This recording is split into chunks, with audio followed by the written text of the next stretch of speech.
Tom Homan, Trump's border czar, was caught on camera accepting $50,000 from undercover FBI agents. But instead of justice and Trump, DOJ shut the case down. This isn't just another scandal, this could be one of the boldest cover-ups in recent U.S. politics. In the summer of 2024, the FBI ran an undercover sting in Texas. Tom Homan, now Trump's border czar, was caught on hidden camera accepting $50,000 in cash from agents posing as business executives. The meeting took place on September 20th, and sources say Homan indicated he could help them win future government contracts if Trump returned to power. The deal was tied to border enforcement, and investigators viewed the exchange as clear evidence of corruption. But after Trump regained the presidency in January 2025, the probe quietly stalled. Weeks later, it was officially shut down, raising serious questions about whether justice was derailed by political influence. After the undercover operation captured Tom Homan accepting $50,000 in cash, federal investigators planned to continue monitoring whether Homan would follow through on his promise to help secure government contracts once he assumed office. However, shortly after Donald Trump was sworn in again as president in January 2025, the investigation abruptly stalled.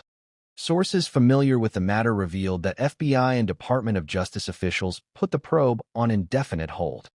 The investigation was officially closed just weeks later, following a status update requested by FBI Director Kash Patel. Despite the strong evidence collected, no further action was taken. A Justice Department appointee labeled the investigation a deep state probe, dismissing it as politically motivated. Critics argue the closure signals political interference, while Trump's allies claim it was a rightful end to a baseless investigation. The decision left many questions unanswered about accountability and justice in this high-profile case. In response to the MSNBC report, officials from the FBI, the Department of Justice, and the White House issued strong denials. FBI Director Kash Patel and Deputy Attorney General Todd Blanche stated that the investigation originated under the previous administration and underwent a full review by FBI agents and Justice Department prosecutors.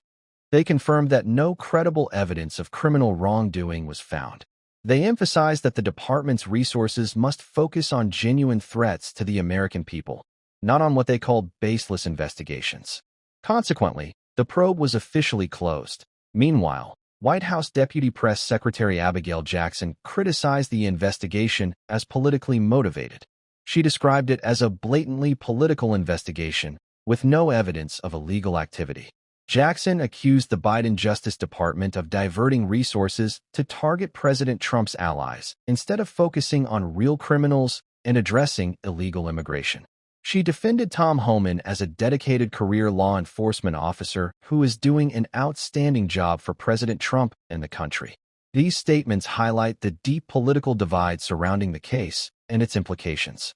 Let's break down the timeline of events surrounding Tom Homan's investigation. In 2023 and throughout 2024, Homan was a prominent figure on the Trump campaign trail, openly supporting and promising to implement Trump's strict immigration policies, including mass deportations. During this time, he also ran a private consulting business that claimed to help companies secure government contracts in border security. By the summer of 2024, FBI special agents in Texas launched an undercover operation after a tip alleged that Homan was soliciting payments in exchange for future government contracts, should Trump win the presidential election.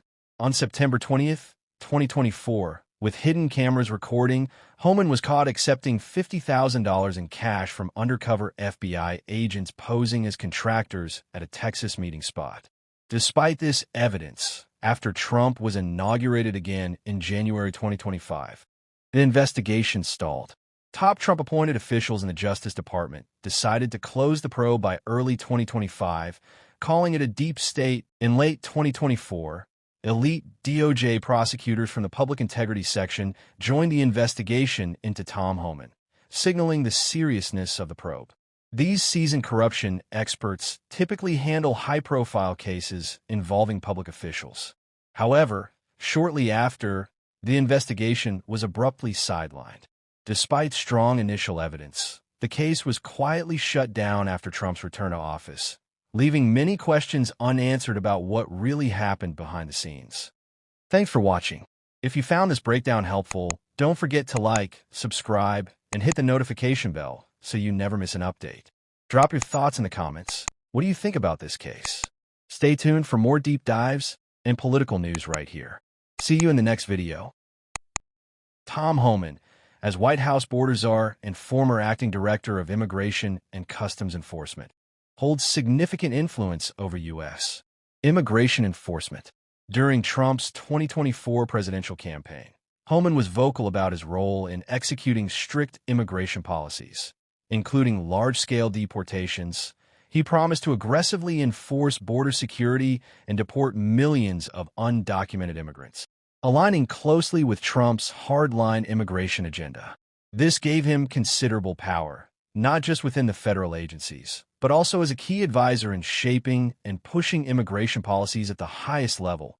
Homan's position allows him to influence which contracts are awarded for border enforcement, oversee implementation strategies, and coordinate with various agencies involved in immigration control. His authority impacts the lives of thousands and shapes the broader immigration landscape in the U.S. With such power, allegations of bribery and contract manipulation become serious concerns, as they could directly affect how resources and enforcement priorities are managed under his watch.